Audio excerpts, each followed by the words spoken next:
dans ce nouveau numéro de votre émission, Le Chrétien et la politique. Merci à vous qui nous faites confiance dans cette émission. Une fois encore, que Dieu vous bénisse. Nous allons commencer par le Saint-Esprit et nous allons terminer cette émission par le Saint-Esprit comme d'habitude. Merci à vous qui nous faites confiance. Depuis les États-Unis, vous nous écrivez. Depuis le Mali, le Bénin, il y a beaucoup vraiment qui nous écrivent pour nous encourager dans cette émission. Que le Saint-Esprit vraiment soit avec vous et vous êtes tellement bénis. Alors aujourd'hui, nous sommes là pour vous entretenir sur une autre thématique dans cette émission. Alors vous n'êtes pas sans savoir que le 20 avril, les Togolais iront aux urnes pour élire les députés et les conseillers régionaux dans cette émission. Alors quel enjeu ou quelle est la responsabilité bien sûr des chrétiens avant, pendant et après les élections législatives et régionales du 20 avril prochain. Et je reçois dans cette émission un grand homme de Dieu, bien sûr. Vous savez que dans cette émission, je reçois les hommes de Dieu et je reçois aussi les leaders politiques pour débattre sur le grand thème. Alors, comme ce thème aussi fait part de l'actualité, nous avons jugé bien sûr de débattre sur vraiment ce thème pour vous, vous les chrétiens et les non-chrétiens qui nous suivez vraiment sur cette chaîne. Et quelle est votre responsabilité bien sûr pour ces élections à venir? Alors je reçois pour vous monsieur Atiga Kodjo. Il est le responsable ou le président de l'association des chrétiennes pour la gestion des églises, donc dénommée ACGE. Donc c'est avec lui que nous allons animer cette émission.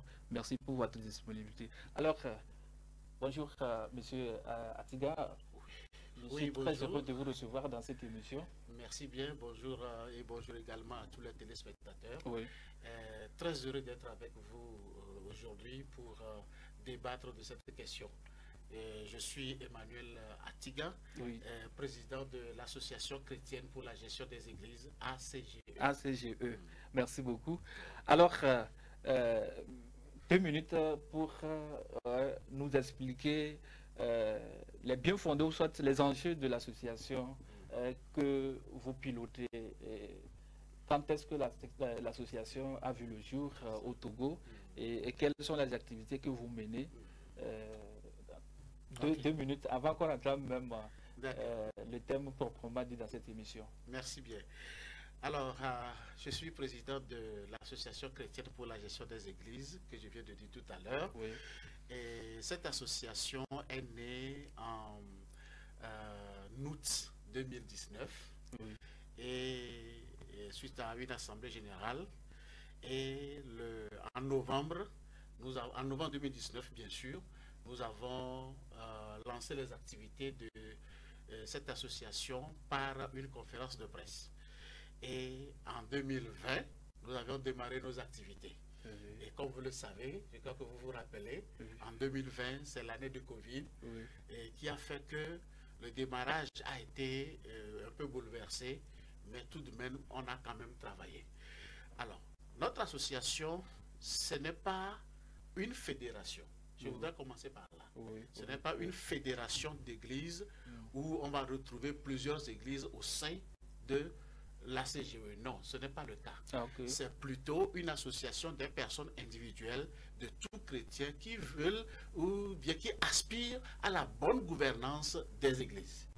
Vous tous qui voulez que l'église soit bien gérée, l'église puisse avoir une base administrative, puisse avoir une gestion administrative assez saine, eh bien, c'est pour vous cette association.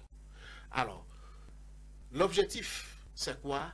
C'est l'ACGE veut aider, promouvoir l'Église et aider l'Église à pouvoir asseoir une gestion saine. C'est en cela que la mission de l'ACGE consiste à renforcer la capacité des leaders ecclésiastiques et des organisations chrétiennes à pouvoir mettre en place un mode d'administration de l'Église permettant à l'Église de promouvoir ce pourquoi elle est là. Et dans ce sens, la CGE veut être un instrument qui va aider les responsables ecclésiastiques à pouvoir mettre en place tout ce qu'il faut pour une bonne gestion administrative des églises. Donc voilà à peu près ce que nous faisons. Et si on veut aller en termes d'activité, nous organisons des ateliers de renforcement de capacité, des formations, et nous accompagnons également les acteurs des églises, c'est-à-dire les responsables et autres, dans l'accomplissement ou bien dans la mise en place des outils de gestion. Vous n'êtes pas sans savoir que l'église est une organisation. Et en tant qu'organisation, il faut que l'église ait un objectif, que l'église ait des plans d'action, que l'église ait une stratégie pouvant lui permettre de pouvoir accomplir sa mission de salut des âmes et de l'affermissement des chrétiens. Donc, on ne peut pas avoir pour rôle de sauver les âmes, avoir pour rôle d'affermir les chrétiens, de les transformer sans avoir un plan de travail. Donc, voilà en quelque sorte ce que nous avons compris au sein de la CGE et nous nous sommes organisés pour accompagner les hommes de Dieu parce que ce n'est pas évident que tous les hommes de Dieu puissent posséder les outils nécessaires qui peuvent les aider à asseoir une gestion administrative. Un plan de travail, ce n'est pas aisé pour un homme de Dieu de l'avoir ou bien de le faire, de le comprendre. Le budget, ce n'est pas aisé à un homme de Dieu de monter un budget rapidement, de comprendre et de pouvoir défendre un budget. Comment l'appelle-t-on? Faire l'administration, la part des choses, responsabiliser ses collaborateurs, les former et les aider à travailler, à faire un travail, c'est-à-dire une gestion axée sur les résultats, ce n'est pas donné à un homme de Dieu. C'est pourquoi l'association s'est fixée comme objectif de renforcement de capacité et d'accompagnement. Donc, si vous voulez, par exemple, en tant qu'église, vous voulez faire un plan de travail pour l'année, par exemple, et que vous n'y arrivez pas, nous d'abord, on va vous faire une formation sur ce qu'on appelle plan de travail et comment on le décline. Au-delà de ça, si vous avez compris et vous voulez le faire et vous n'y arrivez pas, nous pourrons vous accompagner à préparer votre plan de travail jusqu'à l'avoir en entier et on vous met ça en application, c'est-à-dire en implémentation. Comment vous allez faire pour implémenter votre plan d'action? Nous allons vous accompagner à le faire. Et pas mal d'autres choses que nous faisons. Merci beaucoup. Je crois que vous avez cité au moins l'essentiel. C'est ça. Oui. Est-ce qu'on peut dire que donc la CGE constitue un cabinet de conseil pour les hommes de Dieu ou soit les membres? Effectivement, c'est un cabinet, mais seulement que nous ne fonctionnons pas comme cabinet qui va faire une prestation et facturer. Mais nous sommes une association pour accompagner, pour la plupart des choses gratuitement, les églises et les responsables religieux à pouvoir faire ce qu'ils doivent faire. Merci beaucoup. Et comment vous travaillez en partenariat avec les fédérations par FEMIT, Cometo, Yanata? Alors, nous travaillons avec toutes les fédérations, toutes les associations, toutes les églises. Nous sommes ouverts à toutes ces organisations.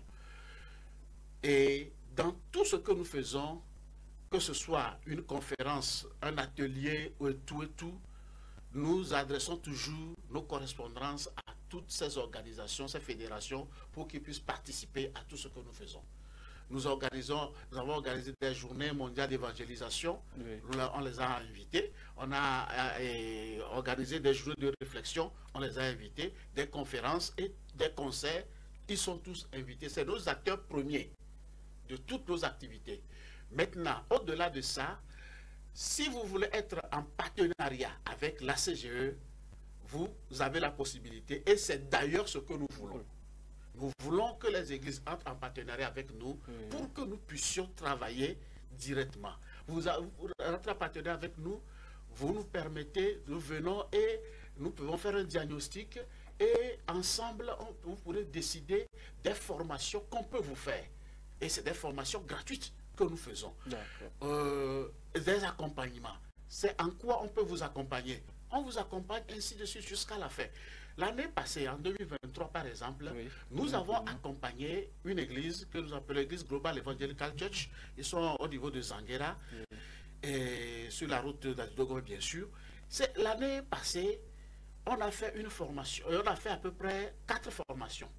La première formation, c'est sur la définition des objectifs. On a formé les leaders, les serviteurs, les diacres, diaconesses, tous les responsables de différents départements jusqu'au grand comité. On a fait cette formation sur comment définir les objectifs. Après, sur le plan administratif, nous avons fait une formation sur comment élaborer les rapports d'activité et les rapports financiers. Et on a fini avec la planification. Et au-delà de ça, on les a accompagnés à faire la formation sur, comment l'appelle-t-on, les techniques d'évangélisation. Les techniques d'évangélisation et également les techniques pour le suivi après évangélisation. Oui, vraiment, M. Emmanuel, je crois que c'est très intéressant. Si je vous laisse, vous allez finir. Justement. Donc, je crois qu'on va organiser une autre émission spécialement pour, pour la CGE. Vous allez bien connaître la CGE. Très bien, merci beaucoup. Donc, nous allons revenir sur le thème. Oui, alors, selon vous, est-ce que le chrétien est appelé à faire de la politique? Est-ce que le chrétien, bien sûr, est appelé à faire de la politique? Oui. Alors, moi, sans hésitation, moi je dis oui, le chrétien peut faire la politique. Le chrétien peut faire la politique en ce sens que le chrétien est un humain, est une personne, est un citoyen. Et le citoyen a le droit de faire la politique, oui ou non. Ça dépend de sa convenance.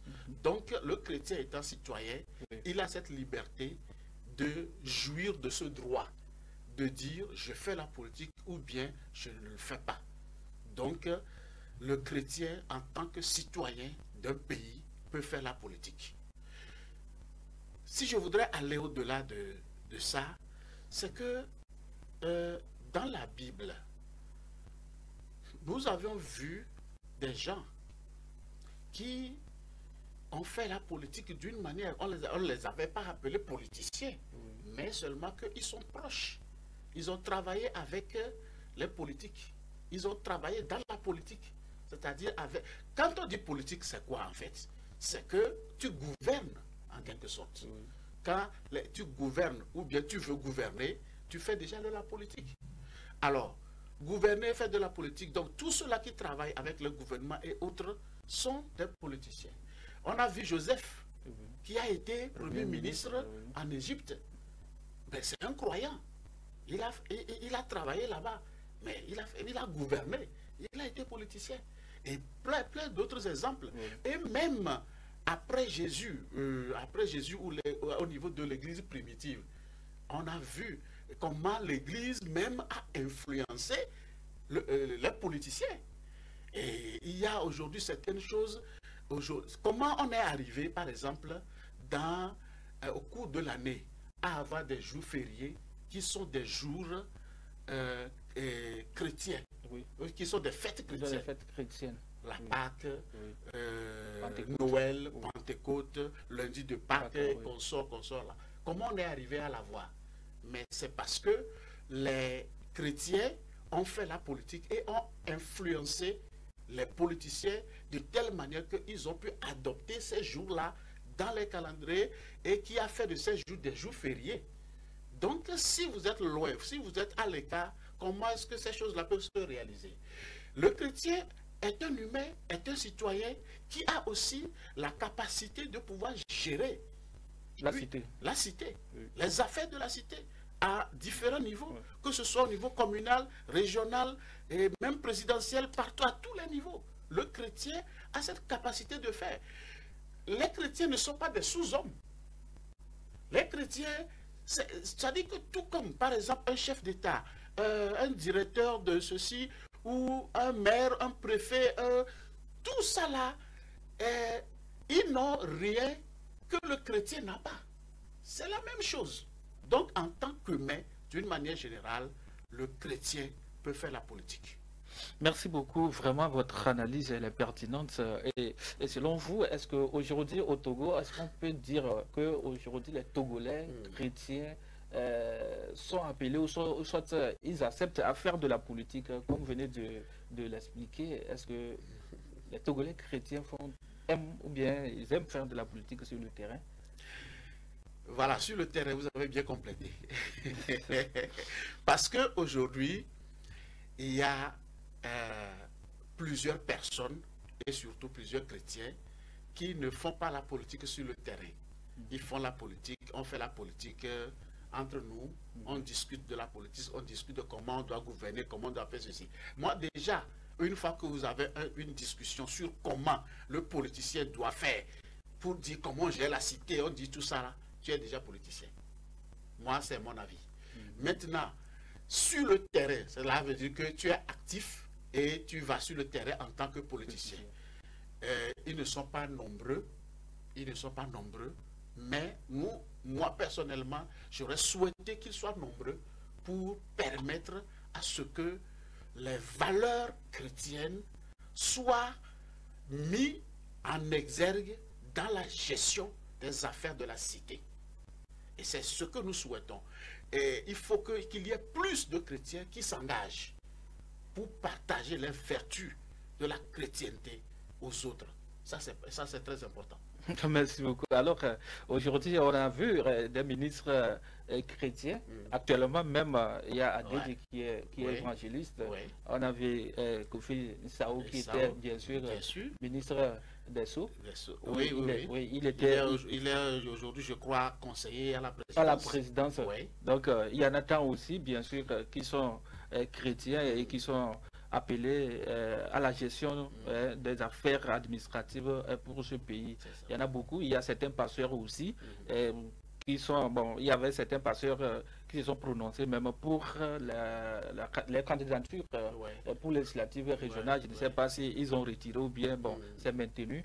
Bon, ça prouve à suffisance que, donc, quelques nombres, bien sûr, de chrétiens togolais s'intéressent à la politique. Oui, alors bientôt, le 20 avril prochain, les Togolais, comme je le disais tantôt dans mon introduction, iront aux urnes pour élire les députés et les conseillers régionaux. Oui. On a vu des partis politiques déjà qui affûtent leurs armes par rapport à la sensibilisation, au meeting un peu partout pour sensibiliser leurs militants. Et quand on parle de militants, il y a beaucoup de chrétiens qui font partie, même dans les églises, tout ça là. Bon, alors selon vous, en tant que président d'une association de renommée dans ce pays, oui, quels sont le message que les chrétiens, bien sûr, doivent consommer, message politique qu'ils doivent consommer, le comportement avant ces élections. Après, nous allons parler de pendant et après ces élections. Oui, avant ces élections, quels sont les comportements que nous, les chrétiens, devons adopter vis-à-vis des institutions ou du pouvoir administratif? D'accord, merci bien pour la question. Et effectivement, comme on vient de le dire tout à l'heure, on a besoin d'ailleurs que beaucoup de chrétiens s'engagent dans la politique. Tout ceci parce que on a dit que le chrétien n'est pas un sous-homme. Le chrétien, c'est un citoyen de plein droit. Et il peut exercer la politique. Et nous encourageons plutôt les chrétiens à aller dans ce sens, tout simplement, comme je l'avais dit, il faut qu'on puisse promouvoir les valeurs chrétiennes dans la gestion des affaires de la cité. Ça, c'est très important. Maintenant, quand on revient au niveau des fidèles ou bien des membres, nous avons aussi le droit de vote. Alors, parce que nous sommes des citoyens, donc on doit aussi voter. Ce qui veut dire que quand on doit voter, c'est entre plusieurs personnes, plusieurs candidats, il faut faire son choix. Donc, comme annoncé, les élections législatives et régionales, l'avant, c'est les campagnes. Pré-campagne, campagne, ça a déjà commencé jusqu'à, je crois, en avril. Les partis politiques vont sillonner, vont passer leur message et ils vont mettre en branle leur visibilité et leurs messages, leurs promesses, leurs politiques qu'ils vont mettre en place, tout ce qu'ils comptent faire, ils vont le dire. Mais le chrétien, dans tout ça, doit savoir quelque chose. Lequel? Doit savoir que lui, nous sommes en quelque sorte des passagers sur cette terre. Et nous, notre cité céleste est là. C'est là où nous allons. Mais sur la terre, c'est un passage obligé, la terre. On doit passer par ici. Alors, en passant par ici, nous sommes à un moment où il y a les élections. Nous ne devons pas oublier notre identité dans ça. C'est pourquoi, moi, je n'ai pas peur de... C'est-à-dire, quand on dit qu'il y a certaines personnes qui ne veulent pas que les chrétiens s'engagent dans la politique, tout simplement parce que quand vous allez dans la politique, on a peur qu'on fasse des choses que le chrétien ne doit pas faire. C'est à cela que moi je dis, le chrétien peut s'engager, mais le chrétien ne doit pas oublier son identité. Ne doit pas oublier là où il va. Alors, si je connais mon identité, je sais là où je vais, j'ai des principes, j'ai ma manière de faire les choses. Si je suis dans les affaires, ou bien je suis pendant la campagne, je sois acteur, c'est-à-dire politicien actif, il faut que je sache parler au public, je sache me comporter à l'endroit des autres et également à l'endroit du public qui est devant moi ou bien de la population. Et en tant que chrétien, quel comportement je dois adopter pendant ces moments de campagne? Le chrétien, c'est celui-là qui accepte de recevoir ou d'écouter le message de tous les candidats. De ne pas faire obstruction à un candidat ou à un parti politique. Parce que je suis chrétien et je suis de sensibilité de telle couleur ou de tel parti. C'est l'autre sensibilité qui vient faire campagne dans notre quartier. Donc je vais les empêcher ou bien faire de manière à ne pas... Non. Parce que moi je ne suis pas de ce monde. Je ne dois pas oublier mon identité. Il y a certaines choses en tant que chrétien, je ne fais pas. Même si le parti politique ou la tendance que je suis organise directement ou indirectement quelque chose que moi je vois que ça c'est mauvais, c'est contre mes aspirations chrétiennes, je ne dois pas participer. Parce que je connais mon identité. Là où ils sont en train d'aller, moi je ne peux pas aller vers là. Pour préserver mon identité de chrétien. C'est là-bas la différence. C'est là-bas la différence. On ne doit pas s'engager de cette manière. On doit respecter. Parce que, comme on est en train de le dire, ici, la terre, ici, sur cette terre, c'est un passage obligé que nous sommes en train de faire. Mais, ça dit que c'est juste un passage. Nous allons quelque part. Notre cité, la vraie cité, est céleste. Et là, il y a quelqu'un d'autre là-bas qui s'en occupe. Alors nous, pour la cité terrestre, il va falloir tout simplement que nous faisons tout, mais en sachant que nous allons de l'autre côté. Nous ne sommes pas de ce monde. Nous avons notre identité propre à nous. Il ne faut pas faire ce qui est contre la volonté de Dieu. Il ne faut pas faire ce qui va être péché devant Dieu. Il ne faut pas faire dans la politique, pendant ces moments de campagne, quelque chose qui soit une rébellion, quelque chose qui soit une désobéissance à Dieu. Vous voyez? Donc, ce n'est pas tout que le chrétien peut faire de la même manière, même dans la politique, ce n'est pas tout. On ne peut pas passer par tous les moyens pour y arriver. Merci beaucoup, vous avez tout dit. Est-ce que, bon, alors, il est conseillé aux chrétiens de pouvoir afficher leur identité vis-à-vis peut-être de leur environnement? Bien sûr. Par exemple, je prends l'exemple du parti au pouvoir. Hein. Oui. Bon, peut-être qu'il y en a, ils vont se poser la question pourquoi c'est unir, je vais choisir. Bon, c'est un exemple. Mais un chrétien, bien sûr, qui a pour conviction le parti, c'est-à-dire son identité, il affiche. Et il a porté le tricot, soit casquette, l'effigie, à l'effigie du parti, le jour de meeting ou bien dans le quartier, tout ça là. Bon, est-ce qu'il n'y a pas de prétention? Est-ce qu'il n'y a pas de jugement? Il y a ce que ceci, parce qu'on voit, nous sommes en Afrique, étant chrétiens et on est dans une association chrétienne, ou soit, bon, les dimanches, on se voit à l'église à ce moment, alors que il y a certains, ils vont se dire, mais celui-ci, vraiment, tout ça là, on le voit, voilà. Alors que nous tous, nous souffrons et on dit ceci, pour ça là, bon, parce que si je le dis, parce que j'ai reçu un homme de Dieu dans cette émission, et je lui ai posé la question de savoir, est-ce qu'il est permis à un chrétien de porter un t-shirt à l'effigie d'un parti pour revenir à l'église. Vous savez la réponse? Non. Il dit non, que ce n'est pas permis. Bien sûr, un chrétien, bien sûr, de porter un tricot à l'effigie d'un parti politique pour venir à l'église. Oui, est-ce qu'il est normal, ou soit il est conseillé à un chrétien pouvoir d'afficher, bien sûr, son identité vis-à-vis des autres dans l'environnement qu'il vit? Oui. Ça ne peut pas lui créer des problèmes? En réalité, non, ce n'est pas un souci. Le chrétien peut afficher son identité politique.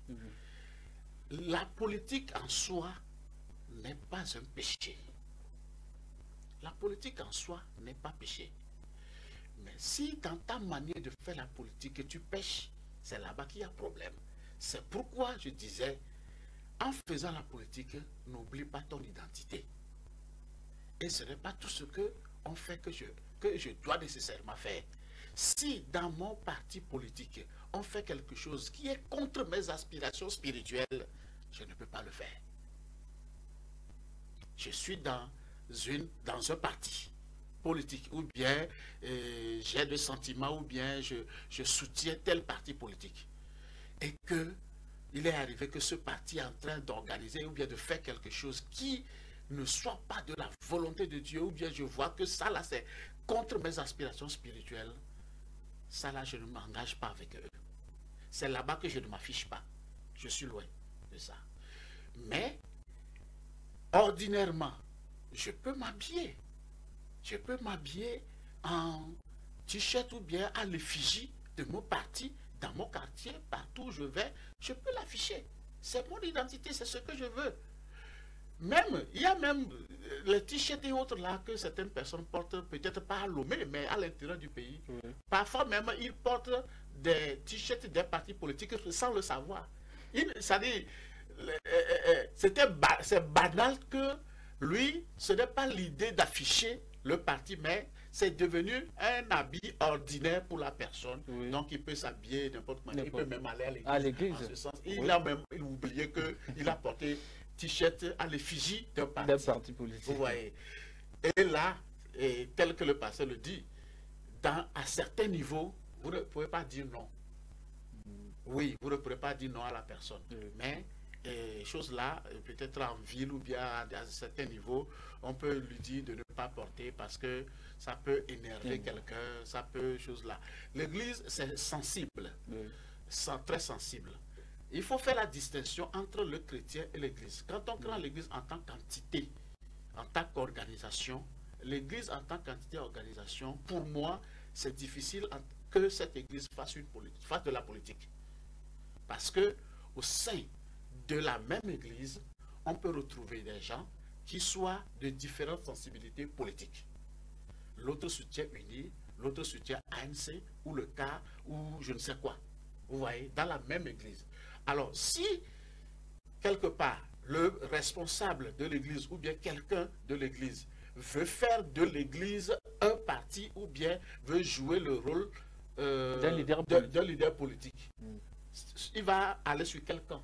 Oui, bien sûr, Où il va mener. On le constate aujourd'hui, il y a certains pasteurs ou bien certains leaders religieux dans leurs églises. Bon, il y en a qui ont leur parti politique. Hein, et quand vous êtes leader, oui. Et si jamais vous-même en tant qu'individu, vous voulez être acteur politique ou bien politicien très actif, il faut dissocier votre rôle de berger avec votre rôle de politicien.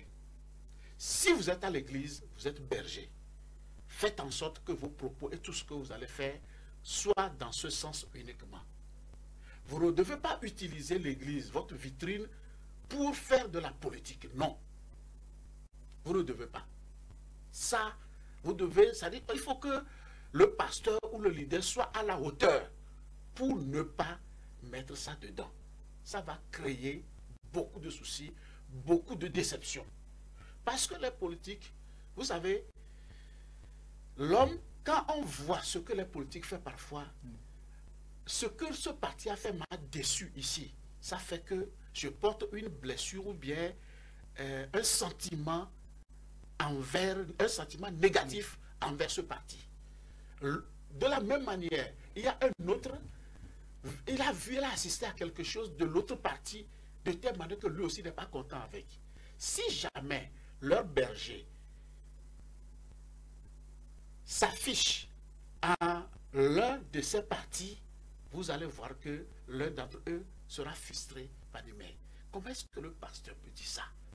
Parce que le pasteur, c'est celui-là, le représentant de Dieu, que nous voyons comme ça.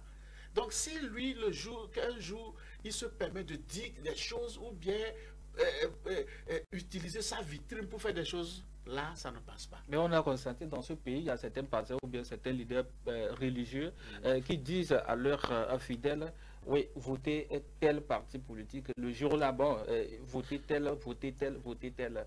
Personnellement, moi, je ne suis pas d'avis. On ne peut pas utiliser sa vitrine de berger pour donner des orientations politiques. Alors, c'est une erreur. C'est une erreur. Je le ferai. Vous ne devez pas utiliser votre vitrine. Utilisez d'autres vitrines pour aller le dire. Il faut être dehors, quitter les lieux de culte et aller dire ça ailleurs. Et si votre membre vous retrouve là-bas, ce n'est pas à l'église, tu as dit ça, mais c'est sur le terrain politique, tu as dit ça. Il n'y a pas de problème. Alors, le leader politique peut interdire ou bien défendre leur, comment on appelle-t-on, leurs fidèles. Bon, ne suivez pas ou bien il ne faut pas aller à tel meeting de tel parti politique parce qu'il y a des marches, parce qu'il y a des casses, parce qu'il y a ci, il y a ça. Donc, est-ce qu'ils peuvent, se substituer, bien sûr, d'un politicien conseiller pour donner conseil à leurs fidèles parce qu'il va que, bon, il y a des incidents, il ne faut pas aller là-bas. Il faut que l'homme de Dieu... Il peut pas les sensibiliser. Il faut que l'homme de Dieu soit à la hauteur de son travail. C'est-à-dire que quand ces choses-là, ces défis, des choses comme ça arrivent, il faut être à la hauteur. C'est-à-dire savoir comment parler. La communication, elle est très importante. Pour quelle raison vous voulez dire à l'autre de ne pas aller à tel meeting, à telle marche? Bon, si par exemple, il y a certains meetings qui dégénèrent. Qui dégénèrent, justement. Parce que le meeting là va dégénérer. Ou bien peut dégénérer. Alors, il faut savoir le dire. Mes frères, mes bien-aimés, notre vie, ou bien nous ne sommes pas de cette cité. Notre cité, c'est céleste. Nous ne sommes que des pèlerins sur cette terre. Il y a des marches, il y a des meetings en ville. Sachez là où vous posez vos pieds pour ne pas avoir de soucis.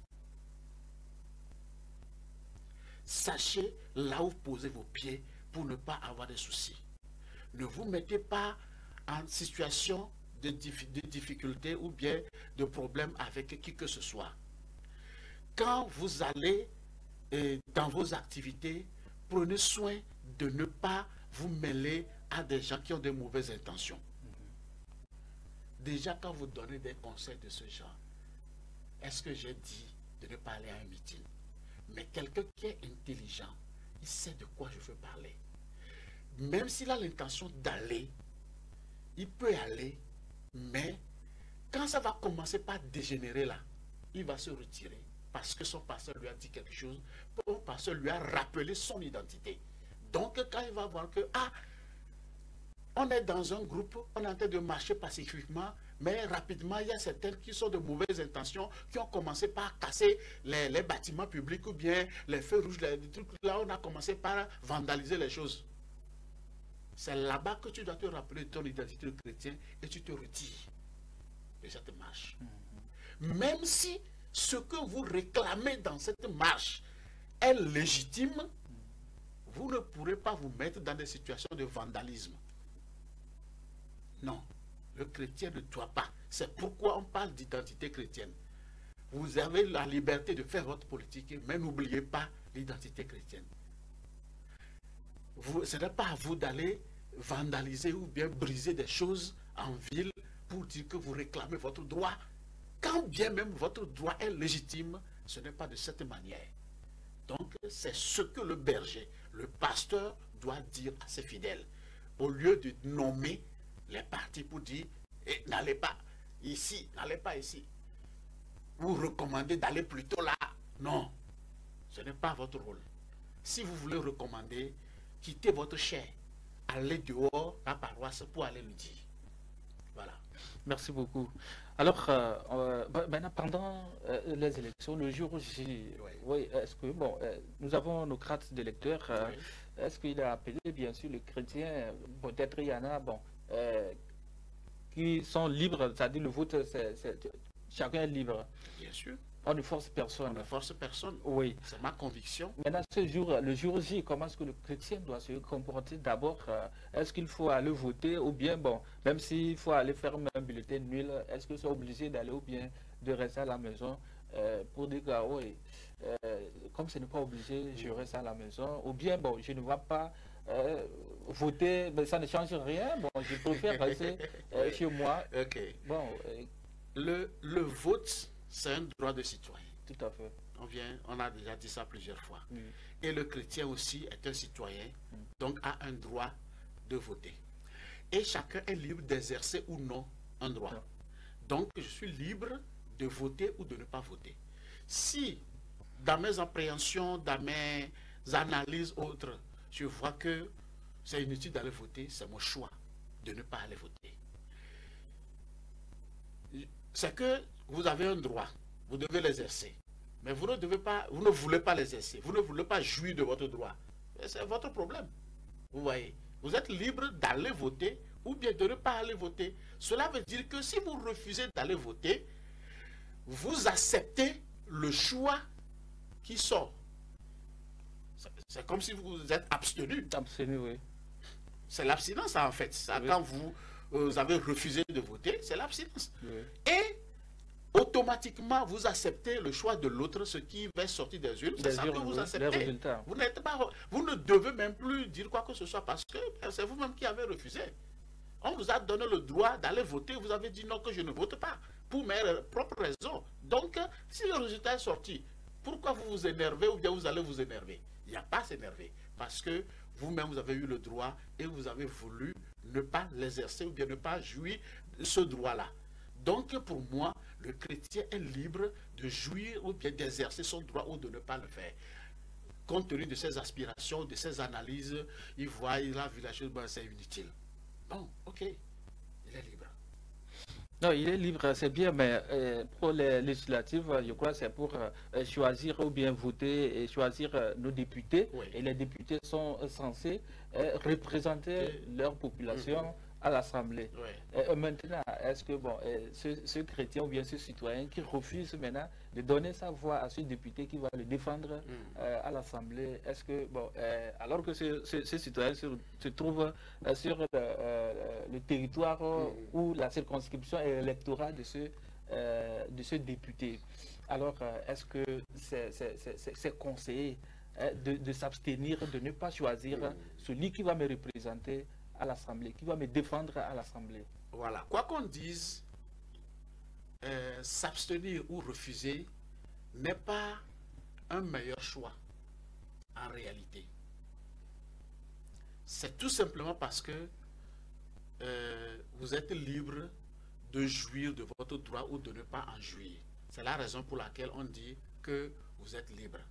Mais en réalité, on dit qu'on est en train d'élire des députés, des gens qui vont nous représenter à l'hémicycle et faire des lois pour nous gérer. Nous gérer, bien sûr. Mais celui qui va faire la loi, tu ne le choisis pas. Tu laisses à quelqu'un d'autre de choisir. On va te choisir n'importe qui. C'est la raison pour laquelle nous disons que les chrétiens même doivent faire beaucoup la politique.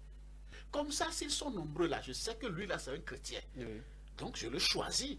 Et quand je le choisis, et s'il est élu à l'Assemblée, oui, mais il va défendre, les valeurs chrétiennes. Oui. Il y a aujourd'hui des lois qui passent à l'Assemblée nationale. Si c'est qu'ils sont chrétiens pour majorité, cette loi ne passerait pas. Tout à fait. Aujourd'hui, il y a des lois sur l'homosexualité et autres qui passent dans les assemblées des pays. Oui. La majorité vote pour l'homosexualité et autres. Mais est-ce que ça là, ce n'est pas anti-biblique? C'est anti-biblique. Donc si un chrétien, si les chrétiens sont nombreux à l'hémicycle, mais quand la loi là va arriver, disons non. Parce qu'ils ont compris, ils savent quelque chose.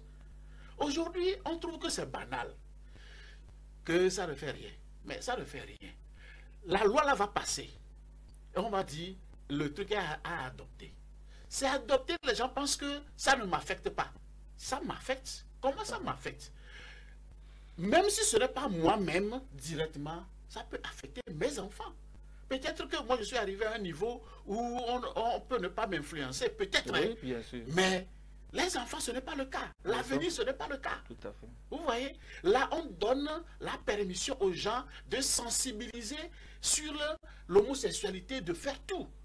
Et quand on sensibilise les gens, tout ça là, ça nous affecte et affecte nos enfants. Mais cela veut dire que quand ton enfant vient pour dire que je veux me marier, quand un enfant garçon vient pour dire que je veux me marier à un autre garçon, tu ne peux pas lui dire non en tant que parent. Il va te mettre devant la loi.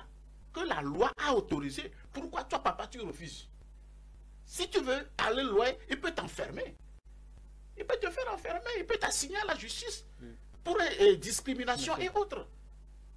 Parce que la loi a été votée. Raison pour laquelle nous disons que les chrétiens doivent faire la politique pour éclairer ceux qui sont à l'Assemblée nationale sur certaines choses. De la même manière, il faut que les leaders religieux plutôt, qui ne sont pas des politiciens, qu'ils puissent, quand il y a certaines choses, par exemple les lois, certaines choses dans la cité, qu'ils puissent donner des recommandations, qu'ils puissent éclairer la lanterne du politicien pour dire que ça, il faut faire attention. Dans nos mœurs, dans nos valeurs, il n'y a pas ça, il ne faut pas le faire. Vous donnez des recommandations aux politiciens. Et c'est là-bas qu'ils peuvent vous comprendre. Vous organisez des conférences, vous les appelez de venir et vous leur expliquez, voilà. Alors, si vous n'êtes pas proche du politicien, vous ne pourrez pas même pas le convoquer. Tout à fait. Voilà. Raison pour laquelle le chrétien est un citoyen, le chrétien peut faire la politique, le chrétien peut aller dans ça, il n'y a pas de souci.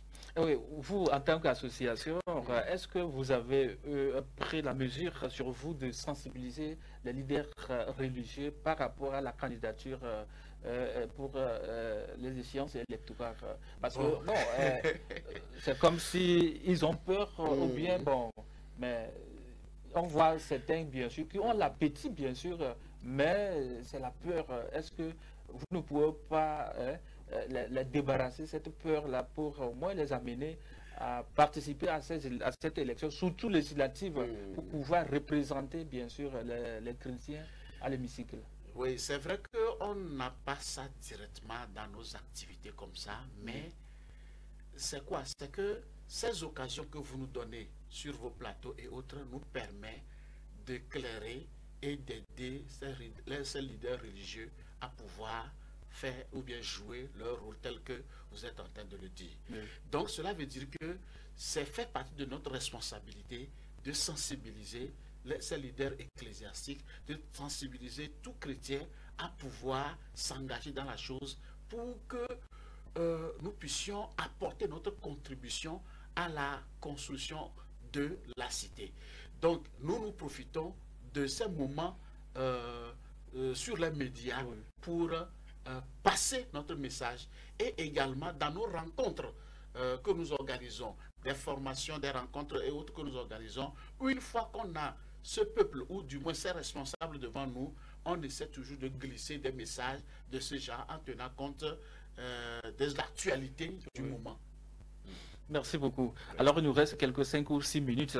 Oui, maintenant, nous allons terminer par après des élections, bien sûr.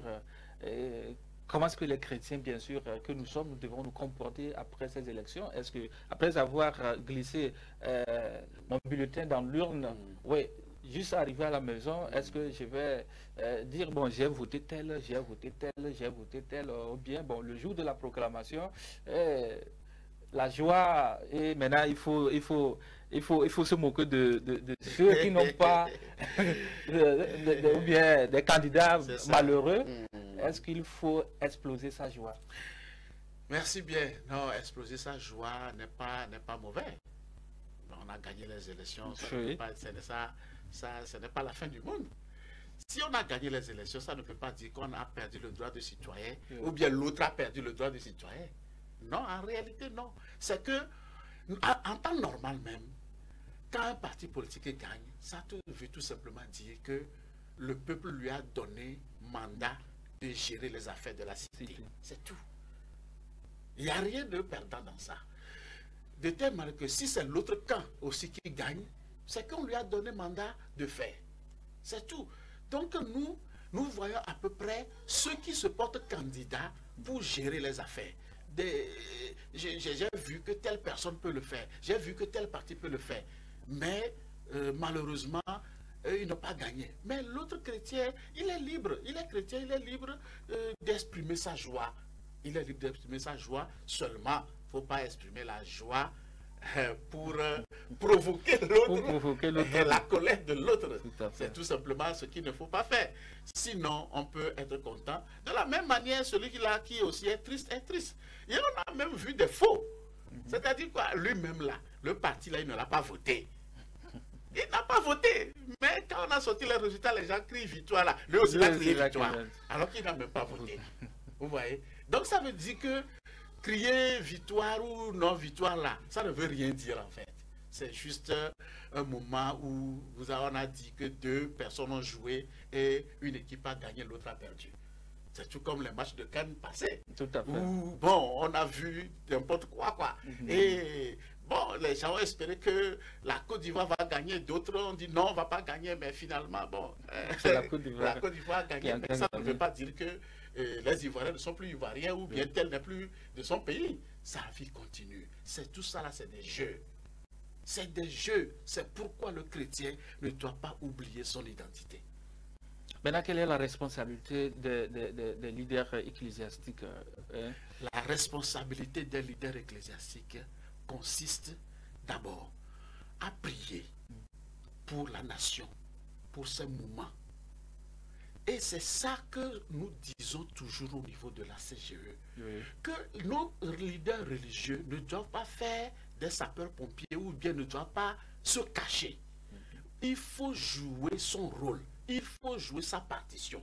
La première partition, c'est de prier pour cette nation. Moi, j'attends que les fédérations et organisations là se regroupent et convoquent des séances de prière pour ces moments d'avant, pendant et après les élections.